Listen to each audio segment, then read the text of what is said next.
Welcome to Planet Pals Learning. Hi pals! Today we're going to talk about why some objects sink and some objects float.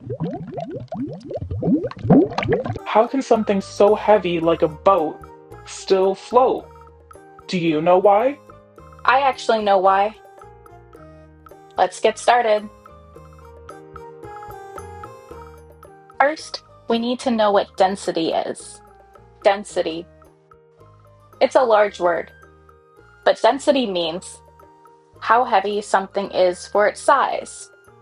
So, something is high density when it's heavy, like this rock, which sinks, and low density when it's light, like this rubber ducky, which floats. So let's do an experiment. These play-doh containers. These containers are the exact same size, but one container is full with play-doh and one container is empty. Okay, so let's see what happens when we drop the play-doh into the water. Let's start with the yellow container, also known as the full container. This container is much heavier than the red empty container. Do you think it's going to sink, or do you think it will float? Let's see what happens. Whoa, it sunk. All right, next up is the red empty container. Do you think it's going to sink, or do you think it will float? Let's find out. It floats.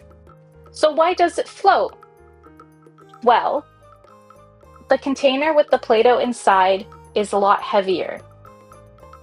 Despite these containers being the exact same size, one floats and one doesn't.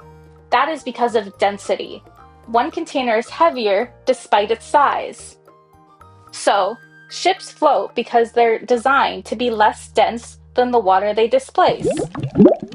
And that's why ships float. Let's get boating. Thank you for watching. The full episode is coming soon. You're watching Planet Pals Learning.